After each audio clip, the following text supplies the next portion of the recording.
പരിശുദ്ധ പരമദിവ്യകാരുണ്യത്തിന് നേരവും ആരാധനയും സ്തുതിയും പുകഴ്ചയും ഉണ്ടായിരിക്കട്ടെ. മക്കളെ, തകർന്ന കുടുംബങ്ങളെ കർത്താവ് കാണിക്കുന്നുണ്ട്. കർത്താവ് പറയണത് ചില വ്യക്തികളാണ് ഒരു കുടുംബത്തുമായിട്ട് ജീവിക്കുന്ന ഭാര്യയ്ക്കോ ഭർത്താവിനോ ഒരു പ്രശ്നവുമില്ല. പക്ഷേ ചിലപ്പോൾ അപ്പനായിരിക്കാം, പെണ്ണിൻ്റെ അപ്പനായിരിക്കാം, അല്ലെങ്കിൽ ഭർത്താവിൻ്റെ അപ്പനായിരിക്കാം. ഒരു വ്യക്തിയാണ് ഈ കുഴപ്പങ്ങൾ ഉണ്ടാക്കണമെന്നാണ് പറയണത്. അങ്ങനെ കുടുംബങ്ങൾ തകർച്ചയുള്ള ആൾക്കാരെ ഇവിടെ പ്രാർത്ഥന കൂടുന്നുണ്ടെങ്കിൽ ആ ഒരു വ്യക്തിയെ സംബന്ധിച്ച് പ്രാർത്ഥിക്കുക. നിങ്ങൾക്കറിയാം ആ വ്യക്തിയെ ആരാണ്. നിങ്ങളുടെ കുടുംബത്തിന് വട്ടം ചവിട്ടണത്, നിങ്ങൾ ഒരുമിപ്പിക്കാതിരിക്കാൻ, ഐക്യപ്പെടാതിരിക്കാൻ, സാമ്പത്തിക വിഷയത്തിൻ്റെ പേരിൽ വേറെ എന്തെങ്കിലും വ്യക്തി താല്പര്യത്തിൻ്റെ പേരിൽ നിങ്ങളുടെ കുടുംബം തകർത്തിരിക്കുന്ന വ്യക്തികളെ സമർപ്പിച്ചുകൊണ്ട് വിശുദ്ധമായ രക്തം സമർപ്പിച്ച് പ്രാർത്ഥിക്കട്ടെ. അച്ഛനോട് ചേർന്ന് പ്രാർത്ഥിക്കട്ടെ. കർത്താവായ ദൈവമേ, തകർന്ന കുടുംബങ്ങള്, തകർക്കുന്ന കുടുംബങ്ങള് സാക്ഷികമായ പിടിയാളായിക്കൊണ്ട് പ്രവർത്തിക്കുന്ന വ്യക്തികളുടെ മേൽ കർത്താവിന്റെ വിശുദ്ധ രക്തം തളിക്കണമേ. യേശുനാമത്തിലെ കുടുംബങ്ങളെ ഐക്യപ്പെടട്ടെ. യേശുവേ യേശുവേ ഹല്ലേലൂയ ഹല്ലേലൂയ ഹല്ലേലൂയ ഹല്ലേലൂയ യേശുവേ നന്ദി ഹല്ലേലൂയ. വിടുതലിൻ ആത്മാവേ എന്നിൽ നിറയണമേ, അഗ്നിതൻ അഭിഷേകമായി എന്നിൽ വളരണമേ. വിടുതലിൻ ആത്മാവേ, വിടുതലിൻ ആത്മാവേ എന്നിൽ നിറയണമേ, അഗ്നിതൻ അഭിഷേകമായി എന്നിൽ വളരണമേ. പാപമെല്ലാം ചാമ്പലാക്കണമേ, കൃപയാൽ ജ്വലിപ്പിക്കണേ. പാപമെല്ലാം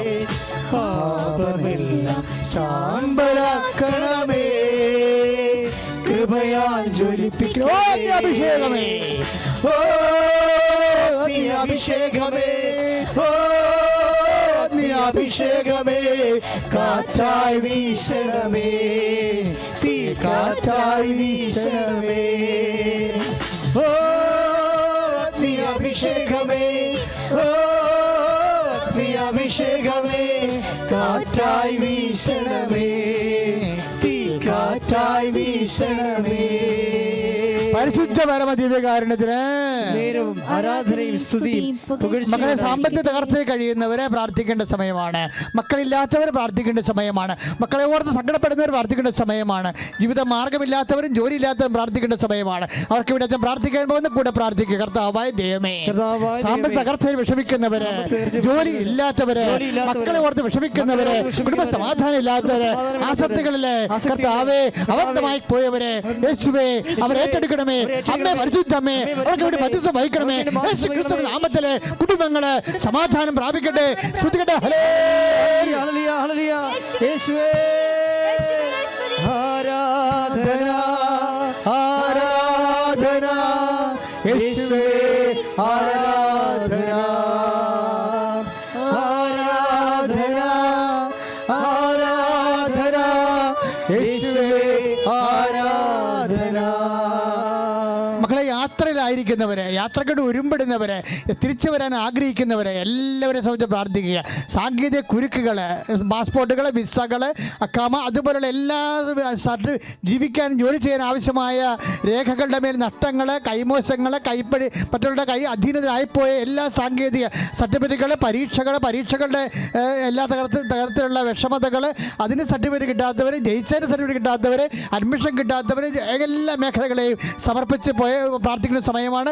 ഭാഗവടമ്പടി നടക്കാത്തവർ, പ്രമാണം നടക്കാത്തവർ, ഈശോ അവരെല്ലാം സംബന്ധിച്ച് പ്രാർത്ഥിക്കുന്ന കളഞ്ഞുപോയ രേഖകൾ, കടഞ്ഞുപോയ ഉരുപ്പടികളെല്ലാം പ്രാർത്ഥിക്കട്ടെ. ശ്രദ്ധിക്കട്ടെ. കർത്താവേ, നിന്റെ ഉന്നതമായ നാമത്തിന് സ്തോത്രം ചെയ്ത് കർത്താവേ, ഓരോ മക്കളെ വേദനിക്കുന്ന വിഷയങ്ങൾ, ജോലിയില്ലാത്തവരെ, ടെസ്റ്റ് എഴുതുന്നവരെ, പരീക്ഷ ഇന്റർവ്യൂ പാസ്സാകുന്നവരെ, ഇന്റർവ്യൂവിന് അഭിമുഖീകരിക്കുന്നവരെ കർത്താവേ, വസ്തുവകൾ നഷ്ടപ്പെട്ടു പോയവരെ, ഭാഗവടമ്പടി നടക്കാത്തവർ, വഴിയില്ലാത്തവർ, വീടില്ലാത്തവർ കർത്താവേ, കളഞ്ഞുപോയ ഉരുപ്പടികൾ, മറ്റുള്ള കസ്റ്റഡിയിലായിപ്പോയവരെ, തിരിച്ച് ലഭിക്കാത്തവരെ, യേശു ക്രിസ്തുവേ എല്ലാ തരത്തിലും ഭൗതികമായി ഞെരുക്കം അനുഭവിക്കുന്ന മക്കളുടെ മേൽ കർത്താവിന്റെ കരുണ ചൊരിയട്ടെ. ശ്രുതിക്കട്ടെ.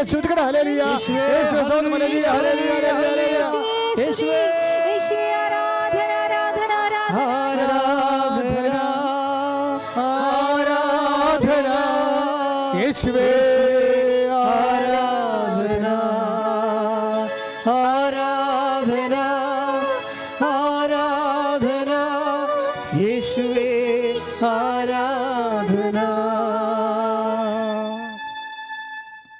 മൗനം പ്രാർത്ഥനയുടെ സമയമാണ്. സമാപന ആശീർവാദത്തിൻ്റെ സമയം. അച്ഛൻ എന്തെങ്കിലും പ്രാർത്ഥന എൻ്റെ മക്കളുടെ ജീവിതത്തിൽ അത് വിട്ടുപോയിട്ടുണ്ടെങ്കിൽ ഇപ്പോഴ് അമ്മയുടെ മധ്യസ്ഥത്തിൽ നിങ്ങൾ ഈശോയ്ക്ക് സമർപ്പിക്കുക. നിങ്ങൾ ഇന്ന് കണ്ണീരനുഭവിക്കുന്ന എന്തെങ്കിലും വിഷയങ്ങൾ അച്ഛൻ വിട്ടുപോയിട്ടുണ്ടെങ്കിൽ ഇപ്പോഴാണ് ഏറ്റവും വലിയ സമയം. പരിശുദ്ധമ്മയുടെ മധ്യസ്ഥതയിൽ അത് ഈശോയ്ക്ക് സമർപ്പിക്കുക. പെലിഗ്രിം കവനൻ്റ് ഇവിടെ വന്ന് തീർത്ഥാടനം നടത്തി ഇവിടെ വന്ന് ഉടമ്പടി ചെയ്ത ആൾക്കാർ അവിടെ വിഷയങ്ങൾ ഇനിയും നടക്കാനുള്ള വിഷയങ്ങൾ പരിശുദ്ധ അമ്മ വഴി ഈശോയ്ക്ക് ഏൽപ്പിക്കുക. ഓൺലൈൻ കവനൻ്റ് കമ്പ്യൂട്ടറിലൂടെ വെബ്സൈറ്റിലൂടെ ഉപാസന പരിശുദ്ധ അമ്മയ്ക്ക് കവനൻ്റ് ചെയ്തവർ ഉടമ്പടി ചെയ്തവർ ഇപ്പോഴും ആ വിഷയം പരിശുദ്ധ അമ്മ വഴി ഈശോയ്ക്ക് സമർപ്പിക്കുക. ഞാൻ സാക്ഷ്യമായി ജീവിച്ചോളാം, സാക്ഷ്യം പറയാമെന്ന് പറഞ്ഞുകൊണ്ട് സമർപ്പിക്കുക. തീർച്ചയായിട്ടും ദൈവിക ഇടപെടലേ ഉണ്ടാവും.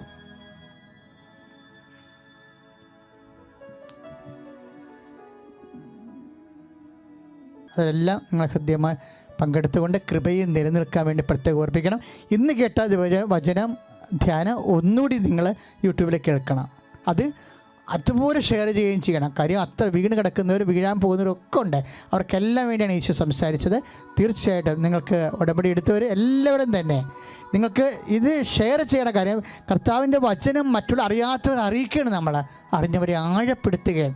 അത് സുവിശേഷ വേലയാണ്. അത് സന്തോഷത്തോടെ ചെയ്യണം. ഇന്ന് തന്നെ നിങ്ങൾ കേട്ട വചനങ്ങളും ശുശ്രൂഷകൾ ഷെയർ ചെയ്യേണ്ടതാണ്. നമുക്ക് സമാപന ആശീർവാദം സ്വീകരിക്കാം. നമ്മുടെ എല്ലാ ജീവിത നിയോഗങ്ങളെയും സമർപ്പിച്ചുകൊണ്ട് രണ്ട് കരങ്ങളും ഉയർത്തി സ്തുതിച്ചുകൊണ്ട് ആശീർവാദം സ്വീകരിക്കാം. ഹല്ലേലൂയ ഹല്ലേലൂയ യേശുവേ ആരാധന ആരാധന ആരാധന ഹല്ലേലൂയ ഹല്ലേലൂയ ഹല്ലേലൂയ ഹല്ലേലൂയ യേശുവേ ആരാധന ആരാധന ഹല്ലേലൂയ സ്തുതിക്കുന്നു വാഴ്ത്തുന്നു ആരാധിക്കുന്നു കർത്താവേ യേശുവേ ആരാധന ഹല്ലേലൂയ ഹല്ലേലൂയ ഹല്ലേലൂയ ആരാധന ആരാധന യേശുവേ ആരാധന ആരാധന ആരാധന യേശുവേ ആരാധന. പരിശുദ്ധ പരമ ദിവ്യകാരുണ്യത്തിന് നേരവും ആരാധനയും സ്തുതിയും പുകഴ്ചയും ഉണ്ടായിരിക്കട്ടെ. പരിശുദ്ധ പരമ ദിവ്യകാരുണ്യത്തിന് നേരവും ആരാധനയും സ്തുതിയും പുകഴ്ചയും ഉണ്ടായിരിക്കട്ടെ. നിത്യസ്തുതിക്ക് യോഗ്യനായ പരിശുദ്ധ പരമ ദിവ്യകാരുണ്യത്തിന് നേരവും ആരാധനയും സ്തുതിയും പുകഴ്ചയും ഉണ്ടായിരിക്കട്ടെ. എന്നും നമ്മെ സ്നേഹിക്കുകയും പരിപാലിക്കുകയും ചെയ്യുന്ന പരിശുദ്ധ പരമ ദിവ്യകാരുണ്യത്തിന് നേരവും ആരാധനയും സ്തുതിയും പുകഴ്ചയും ഉണ്ടായിരിക്കട്ടെ. ആവേ ആവേ ആവേ മരിയ ആവേ ആവേ ആവേ മരിയ ആവേ ആവേ ആവേ മരിയ ആവേ ആവേ ആവേ മരിയ. എൻ്റെ പേര് യാക്കൂബ് ജേക്കബ്. ഞാൻ തൊടുപുഴ ചുങ്കമടവ് എന്നാണ് വരുന്നത്. ഇതെൻ്റെ അമ്മ നീന. അപ്പം ഞാനിവിടെ കൃപാസനത്തിൽ വരുമ്പോൾ ഞാൻ സാക്ഷ്യപ്പെടുത്താമെന്ന് പറഞ്ഞത് ഏപ്രിൽ 1 ഞാൻ ജർമ്മനിക്ക് പോവാം. അതായിരുന്നു ഞാൻ സാക്ഷ്യപ്പെടുത്താമെന്ന് പറഞ്ഞത്. അപ്പം ഞാനിവിടെ ആദ്യമായിട്ട് കൃപാസനം വരുന്ന എൻ്റെ അമ്മയുടെ കൂടെയാണ്. എൻ്റെ വീട്ടുകാരെല്ലാവരും ഉണ്ടായിരുന്നു. അതിൻ്റെ മുമ്പായിട്ട് എനിക്ക് കൃപാസനം എന്താണ്, ഞാൻ ആരും പറയുന്ന ഒന്നും കേട്ടിട്ടില്ലായിരുന്നു കൃപാസനത്തെക്കുറിച്ച്.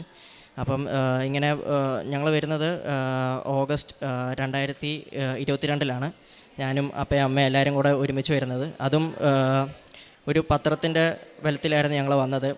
ആരോ എൻ്റെ അപ്പയുടെ ക്ലിനിക്കിൽ ഒരു പത്രം കൊണ്ട് വെക്കുകയും അന്ന് രാത്രി തന്നെ അപ്പോൾ തീരുമാനിക്കുക നമുക്ക് കൃപാസനം പോവാം, ഞങ്ങളുടെ എല്ലായിടത്തും പറയുകയും ഞങ്ങൾ കൃപാസനത്തിൽ വരുമായിരുന്നു. അന്ന് പിറ്റേ ദിവസം ഞായറാഴ്ച ആയിരുന്നു അന്ന് ഇവിടെ നല്ല തിരക്കുമായിരുന്നു. ഞങ്ങൾക്ക് ആർക്കും കൃപാസനത്തിൽ എങ്ങനെ ഉടമ്പടി ഒന്നും അറിയാൻ പാടില്ലായിരുന്നു. ഞങ്ങളെല്ലാവരും ഇവിടെ എത്തുകയും അന്നേരം എല്ലാവരും ഉടമ്പടിയൊക്കെ എടുക്കുന്നത് കേട്ടു. അപ്പം ഞങ്ങൾ കുടുംബം എല്ലാവരുമായിട്ട് അമ്മയും അപ്പയും എൻ്റെ 2 അനിയത്തിമാരെല്ലാവരും കൂടെ ഉടമ്പടിക്ക് മുകളിലേക്ക് കയറി ചെന്നു. അന്നേരം കയറി ചെന്നപ്പോൾ ഞങ്ങൾ കുറച്ച് ലേറ്റായിട്ടാണ് ചെന്നത്. അപ്പോൾ ഞങ്ങൾ ക്ലാസ്സെല്ലാം കേട്ടു. കുറച്ച് കഴിയുമ്പോൾ അറിയുന്ന ഒരു കുടുംബത്തിൽ നിന്ന് ഒരാൾക്ക് ഉടമ്പടി എടുക്കാൻ പാടുള്ളൂ എന്ന് പറഞ്ഞു. അപ്പം അന്നേരം അപ്പോൾ എൻ്റെ അനിയത്തി പറഞ്ഞു അവൾ എടുത്തോളാന്ന് പറഞ്ഞു. എന്താ വെച്ചാൽ ഉടമ്പടിയുടെ പാലിക്കേണ്ടതായിട്ട് എല്ലാം പറഞ്ഞപ്പോഴത്തേക്കും ഞാൻ തീരുമാനിച്ചു ഞാൻ എടുക്കുന്നില്ല. എന്താ വെച്ചാൽ രാവിലെ എണീക്കാമെന്ന് എന്നെക്കൊണ്ട് പറ്റൂലെന്ന് എനിക്ക് തീരുമാനിച്ചു. പിന്നെ ഞാൻ പൂനെയിലായിരുന്നു ഡിഗ്രി പഠിക്കാൻ പോയി. അപ്പോൾ എനിക്ക് കുറച്ച് ദുശീലങ്ങളൊക്കെ ഉണ്ടായിരുന്നു. അപ്പം അതൊന്നും എനിക്ക് ഉടനെ മാറ്റി വെക്കാനുള്ളൊരു ചിന്താഗതി എനിക്ക് വന്നില്ലായിരുന്നു അന്നേരം. അപ്പം അത് കഴിഞ്ഞ് ഞാൻ തിരിച്ച് വീട്ടിലേക്ക് പോയി. പിന്നെ അത് കഴിഞ്ഞ് ഒരാഴ്ചയ്ക്കകം തിരിച്ച് കോളേജിലേക്ക് പോയി, പൂനെയിലേക്ക് പോയി. പൂനെയ്ക്ക് പോയതിന് ശേഷം പിന്നെ എനിക്ക് അതുവരെ ഒരു പ്രശ്നമില്ലായിരുന്നു. ഞാൻ അവിടെ അടിച്ചു പൊളിച്ച് തന്നെയായിരുന്നു ജീവിച്ചുകൊണ്ടിരുന്നത്. അന്നേരത്തേക്കും പിന്നെ അതിന് ശേഷം എനിക്കിങ്ങനെ ഓരോരോ തകർച്ചകൾ വന്നു തുടങ്ങി. അപ്പം എനിക്ക് ഇൻറ്റേൺഷിപ്പിനൊന്നായിട്ട് കിട്ടുന്നില്ലായിരുന്നു. അപ്പം ഞാൻ അന്നേരം എന്താ പറ്റിയെന്ന് എനിക്ക് മനസ്സിലാവില്ല. ഇൻറ്റേൺഷിപ്പ് കിട്ടുന്നില്ലായിരുന്നു. പിന്നെ അത് കഴിഞ്ഞ് പിന്നെ ഞാൻ തിരിച്ച് അന്നേരത്തെ 7th സെം കഴിഞ്ഞ് ഞാൻ തിരിച്ച് നാട്ടിലേക്ക് വന്നപ്പോഴത്തേക്കും ഞാൻ തീരുമാനിച്ചു എന്നാൽ പിന്നെ കൃപാസനം വരാം, അത് കഴിഞ്ഞിട്ട് പോയി ഇൻറ്റേൺഷിപ്പ് അന്വേഷിക്കാമെന്ന് പറഞ്ഞു. അപ്പോൾ അന്നേരത്തേക്ക് എൻ്റെ അനിയത്തി അമ്മയൊക്കെ ഭയങ്കര ആക്റ്റീവായിരുന്നു കൃപാസനം എടുത്ത്. അപ്പോൾ അമ്മ എൻ്റെ അടുത്ത് പറഞ്ഞാൽ നീ ചെല്ല്, കൃപാസനം പോയെന്ന് എനിക്ക് ഉറപ്പായിട്ടും ഇൻറ്റേൺഷിപ്പ് കിട്ടുമെന്ന് പറഞ്ഞു. അപ്പോൾ ഞങ്ങൾ അത് വിശ്വസിച്ച് ഞാൻ കൃപാസനം വന്നു. അത് കഴിഞ്ഞ് ഒരാഴ്ചയ്ക്ക് ശേഷം ഞാൻ ഇൻറ്റേൺഷിപ്പിന് ഇൻ്റർവ്യൂവിന് പോയി. അന്നേരം തന്നെ അവർ എന്നെ സെലക്ട് ചെയ്തു, ഇൻറ്റേൺഷിപ്പിനെന്ന് പറഞ്ഞ് എന്നെ സെലക്ട് ചെയ്തു. അപ്പം അന്നേരം എനിക്ക് മനസ്സിലായി അമ്മ മാതാവ് തന്നെ എനിക്ക് ഇൻറ്റേൺഷിപ്പ് തന്നതെന്ന് എനിക്ക് ഉറപ്പായി. അതിന് ഇൻറ്റേൺഷിപ്പ് കഴിഞ്ഞ് പിന്നെ ഇൻറ്റേൺഷിപ്പിൻ്റെ സബ്മിഷനായിട്ട് കോളേജിന് പോകണമായിരുന്നു.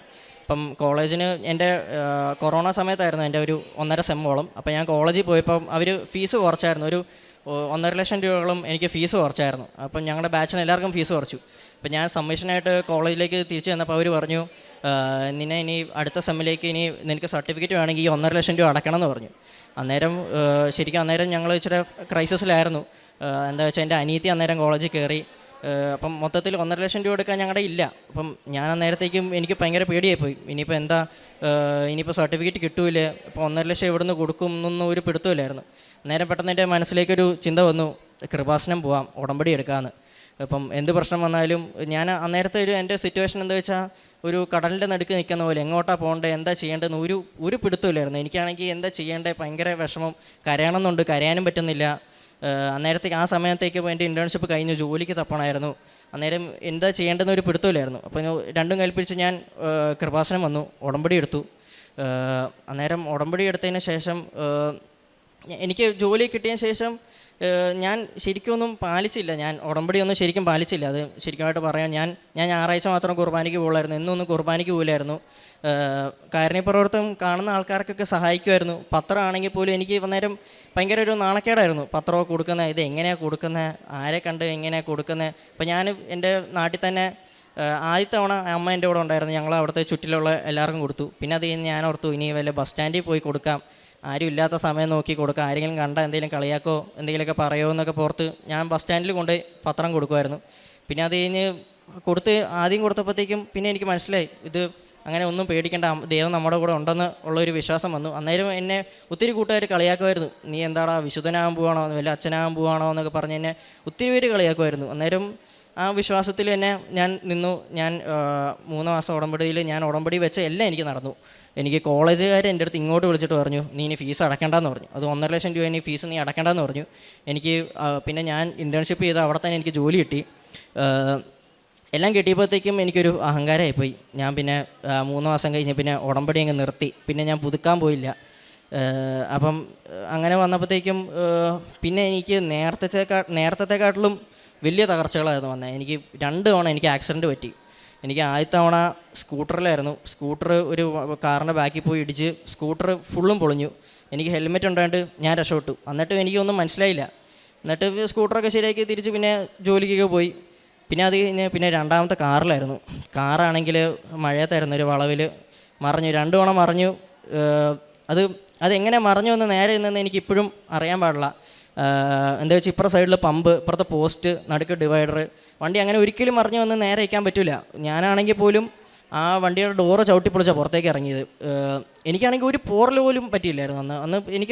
എനിക്കറിയായിരുന്നു അന്ന് ദൈവം എന്നെ രക്ഷപ്പെടുത്തി. പക്ഷെ എന്നാലും എനിക്കൊരു ബോധ്യതയില്ലായിരുന്നു മനസ്സിൽ, എന്താ പറ്റിയ, എങ്ങനെയാണ് ഇത് സംഭവിച്ചതെന്നൊരു ബോധ്യതയില്ലായിരുന്നു എനിക്ക് മനസ്സിൽ. അങ്ങനെയാണ് ആ ഇടയ്ക്ക് എൻ്റെ അനിയത്തി ധ്യാനത്തിന് പോയത്. അവൾ ധ്യാനത്തിന് പോയ ശേഷം അവിടുത്തെ കൗൺസിലിംഗ് ഒരു സിസ്റ്റർ ഇങ്ങനെ അവളുടെ അടുത്ത് പറഞ്ഞു, ഇങ്ങനെ ഒരു ചുമന്ന കാറ് കാണിക്കുന്നുണ്ട്, നിൻ്റെ ഇങ്ങനെ മറയുന്നതും കാണിക്കുന്നുണ്ട്, നിൻ്റെ ഫാമിലിയിൽ ആരെങ്കിലും അങ്ങനെ ആക്സിഡൻറ്റ് പറ്റിയിട്ടുണ്ടോ എന്ന് ചോദിച്ചു. അപ്പോൾ അവൾ പറഞ്ഞു എൻ്റെ ചേട്ടന് ഇങ്ങനെ ചുമന്ന വണ്ടിയിൽ ആക്സിഡൻറ്റ് പറ്റിയേ. എന്നിട്ട് അങ്ങനെ പറഞ്ഞ ഉടനെ തന്നെ ആ സിസ്റ്റർ അവളുടെ അടുത്ത് പറഞ്ഞു, മാതാവ നിൻ്റെ ചേട്ടനെ രക്ഷപ്പെടുത്തിയെന്ന് പറഞ്ഞു. അത് അവൾ വന്ന് എൻ്റെ അടുത്ത് വന്ന് പറയുന്നത് എനിക്കിപ്പോഴും ഓർമ്മയുണ്ട്. അവൾ ഒരു ദിവസം രാത്രിയാണ് പോയി കൂട്ടിക്കൊണ്ട് വന്നിട്ട് അവൾ തിരിച്ചെന്നെ കൊണ്ടുവരാൻ വന്നപ്പോൾ എൻ്റെ അടുത്ത് ഇങ്ങനെ പറയും, എനിക്കും അവൾക്കും ഒരേ സമയത്ത് ഒരു ഷോക്ക് അടിച്ച പോലത്തെ ഒരു കുളിർമയും എന്താ കരച്ചിലും സങ്കടവും സന്തോഷവും എല്ലാം ഒരു ഭയങ്കര ഒരു അനുഭവമായിരുന്നു എനിക്ക് അന്നേരം കിട്ടിയത്. അന്നേരം എനിക്ക് മനസ്സിലായി ഇത് അമ്മ മാതാവ് തന്നെയാണ് എന്നെ രക്ഷപ്പെടുത്തിയത്. പിന്നെ ഞാൻ ഉടമ്പടിയിലേക്ക് തിരിച്ചു വിളിക്കാൻ വേണ്ടിയാണ് എനിക്ക് ഈ എല്ലാ തകർച്ചകളും തന്നതെന്ന് എനിക്ക് അന്നേരം ഒരു ബോധ്യത വന്നു. അന്നേരം തന്നെ എൻ്റെ ജോലിയും പോയായിരുന്നു. എനിക്ക് ജോലിക്ക് കയറി കിട്ടിയ ജോലി തന്നെ ഒരു 6-7 മാസം കൊണ്ട് എനിക്ക് ആ ജോലി പോയി. പിന്നെ എനിക്ക് എന്താ ചെയ്യേണ്ടത് എന്താ ഒരു പിടുത്തമില്ലായിരുന്നു. പണ്ട് ഞാൻ ആദ്യം പിന്നെ എനിക്ക് മനസ്സിലായി, ഞാൻ ആദ്യം ഉടമ്പടി എടുത്തപ്പോൾ ഞാൻ എഴുതിയൊരു നിയോഗത്തിലൊരു നിയോഗമായിരുന്നു ഒരു 1-2 വർഷം ജോലി ചെയ്യണം, പിന്നെ പുറത്തേക്ക് പോകണമെന്ന്. പക്ഷേ ഞാൻ ഒരിക്കലും പ്രതീക്ഷിച്ചില്ല ഇങ്ങനെ ആയിരിക്കും വരുന്നത്, പുറത്തേക്ക് പോകണമെന്ന്. അത് ഞാൻ ഇപ്പോൾ ആലോചിക്കുമ്പോഴേ എനിക്ക് മനസ്സിലായി ഞാൻ അങ്ങനെ എഴുതിയിട്ടുണ്ടായിരുന്നു എന്ന്. എന്നിട്ട് ഞാൻ എൻ്റെ ജോലിക്ക് പോയി. പിന്നെ എൻ്റെ അപ്പൻ എൻ്റെ അടുത്ത് പറഞ്ഞു, നമുക്കിനി പുറത്തേക്ക് പോകുന്ന വല്ല കാര്യങ്ങൾ നോക്കാമെന്ന് പറഞ്ഞു. അപ്പം പുറത്തേക്ക് പോകുന്ന കാര്യങ്ങൾ നോക്കുമ്പോഴത്തേക്കാണ് ഞാൻ ഡിഗ്രി കഴിഞ്ഞാൽ ഇരിക്കുന്നത്. അപ്പം ഇങ്ങനെ അവർ പറഞ്ഞു മാസ്റ്റേഴ്സ് ഇങ്ങനെ പുറത്തേക്ക് പോകാൻ ജർമ്മനിക്ക് നോക്കാമെന്നൊക്കെ പറഞ്ഞു. അപ്പം അതിന് IELTS വേണമെന്ന് പറഞ്ഞു. അപ്പം അന്നേരമാണ് ഞാൻ ആലോചിക്കുന്നത് IELTS വേണമെന്ന് പറഞ്ഞപ്പോൾ എനിക്ക് ചെറുപ്പം തൊട്ട് ഞാൻ ഡിസ്ലെക്സിക്കാണ്, എനിക്ക് ലേണിംഗ് ഡിസബിലിറ്റി ഉണ്ട്. ഞാൻ എല്ലാത്തിലും ഭയങ്കര സ്ലോ ആണ്. എനിക്ക് ബാക്കിയുള്ളവരെ പോലെയല്ല, ഞാൻ സ്പെഷ്യൽ സ്കൂളിലൊക്കെയാണ് പഠിച്ചത്. ഞാൻ NOS എന്ന് പറഞ്ഞ സിലബസിലാണ് പഠിച്ചത്. ഞാൻ എങ്ങനെയാണ് പാസ്സായെന്ന് എനിക്ക് പോലും അറിയാൻ പാടില്ല. എന്താ വെച്ചാൽ അന്ന് എൻ്റെ അമ്മയ്ക്കും അപ്പനൊക്കെ ഭയങ്കര വിശ്വാസം ഉണ്ടായിരുന്നു. അന്ന് ഞാൻ എന്നും പ്രാർത്ഥിക്കുമായിരുന്നു. അന്ന് ഞാൻ ചെറുപ്പത്തിൽ എന്നും പ്രാർത്ഥിക്കുകയും കരയുമായിരുന്നു. ചെറുപ്പത്തിൽ പ്രാർത്ഥിച്ച് അങ്ങനെ എൻ്റെ ദൈവം എന്നെ പാസ്സാക്കി. എന്നെ 10ാം ക്ലാസ്സും പാസ്സാക്കി, +2 പാസ്സാക്കി. പിന്നെ ഇഷ്ടമുള്ള കോളേജിൽ ഒരിക്കലും കിട്ടില്ല എന്ന് പറഞ്ഞാൽ അവിടെ എനിക്ക് മേടിച്ചു തന്നു. എല്ലാം കിട്ടിയപ്പോഴത്തേക്കും എനിക്കൊരു അഹങ്കാരമായിപ്പോയി. ഇത് ഞാൻ എന്ന് വെച്ചാൽ പിന്നെ അവിടെ ചെന്നിട്ട് കൂട്ടുകാരെ കിട്ടി, പയ്യെ ദുശീലങ്ങൾ തുടങ്ങി, കുടിക്കാൻ തുടങ്ങി, വലിക്കാൻ തുടങ്ങി. പിന്നെ അന്നേരത്തേക്ക് കൊറോണ സമയമായിരുന്നു. അന്നേരത്തേക്ക് പള്ളിയിൽ പോക്കും മുടങ്ങി തുടങ്ങി. ഇപ്പം ഓൺലൈന് മാത്രം കൂടി. പിന്നെ തിരിച്ച് കോളേജിലേയും പോയി. കോളേജിൽ പോയ ശേഷം പോലും ഞാൻ എനിക്ക് പള്ളിയിൽ പോകാനേ ഉള്ളായിരുന്നു, ഒരു ഓട്ടോ പിടിച്ച് പള്ളിയിൽ പോകാനേ ഉള്ളായിരുന്നു. പക്ഷെ എന്നാൽ പോലും ഞാൻ ഓൺലൈനിലെ കൂടുള്ളായിരുന്നു. പിന്നെ അമ്മ എന്നെ ഒത്തിരി വഴക്ക് പറഞ്ഞു. പിന്നെ ബൈബിളൊക്കെ വായിക്കുമായിരുന്നു അങ്ങനെ. പക്ഷേ അന്ന് എനിക്ക് അത് കഴിഞ്ഞ് പിന്നെയും ഞാൻ ഈ 2ാമത്തെ തവണയും എനിക്ക് ദൈവമെല്ലാം തന്നിട്ട് ഞാൻ ഉപേക്ഷിച്ചപ്പോഴത്തേക്കും എനിക്ക് ഭയങ്കര കുറ്റബോധം തോന്നി. ഞാൻ ദൈവത്തിനെ ചതിച്ചെന്ന ഒരു കുറ്റബോധം എനിക്ക് തോന്നി.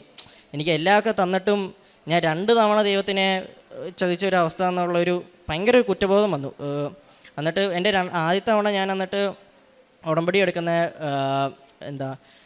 2023 ഒരു ജൂണിൽ ഞാൻ ആദ്യമായിട്ട് ഉടമ്പടി എടുക്കുന്നത്.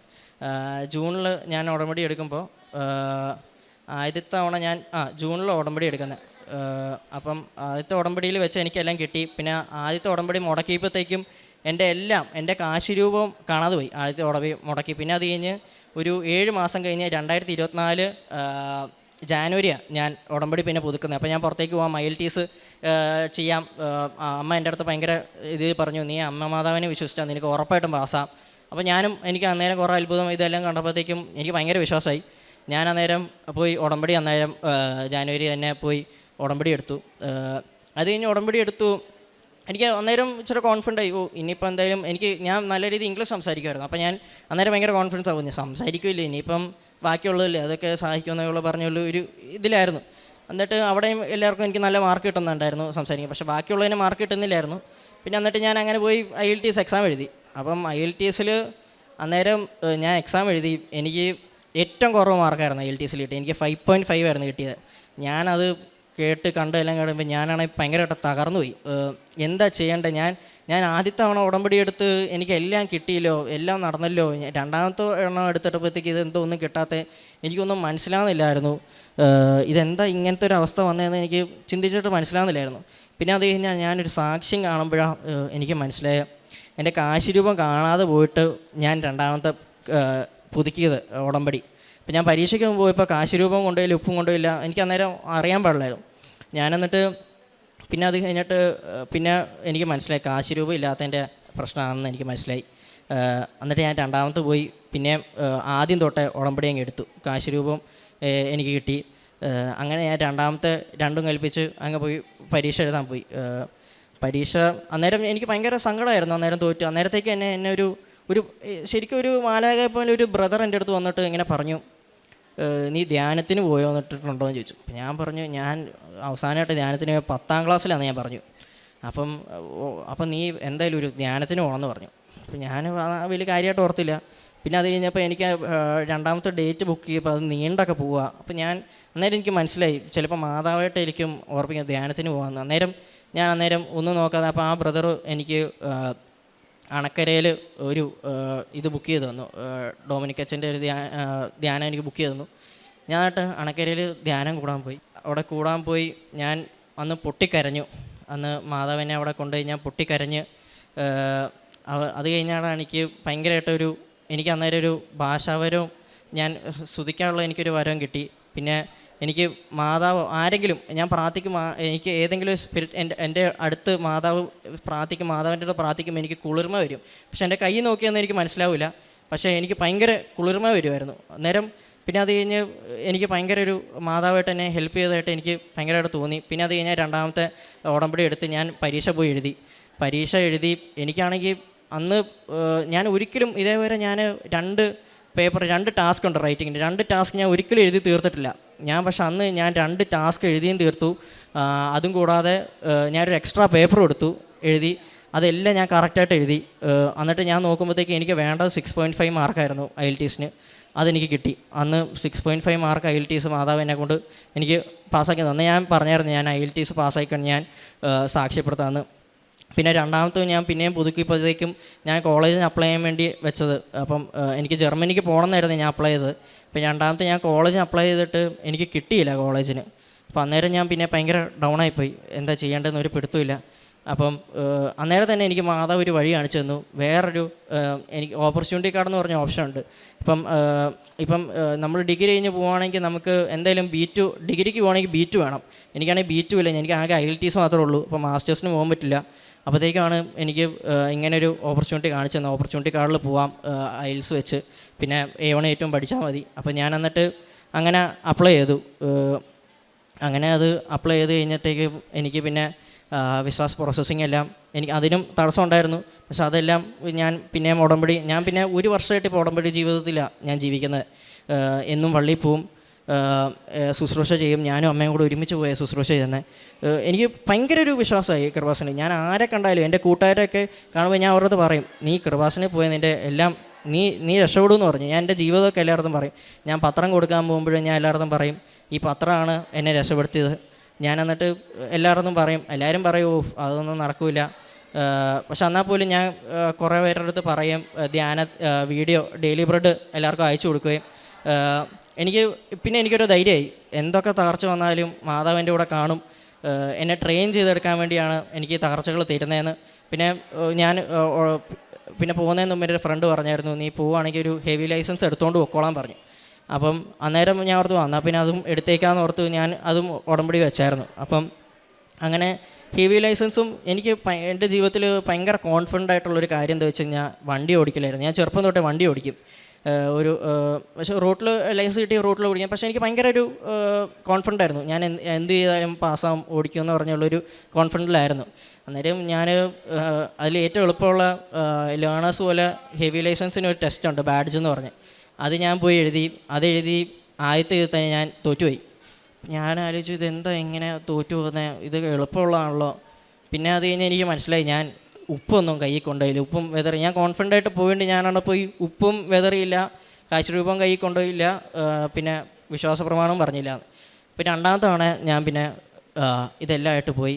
ഞാൻ അവിടെ ഉപ്പ് വെതറി കാശുരൂപമായിട്ട് കയ്യിൽ പോയി. ഞാനായിട്ട് എക്സാം എഴുതി ആദ്യത്തിൽ തന്നെ ഞാൻ പാസ്സായി.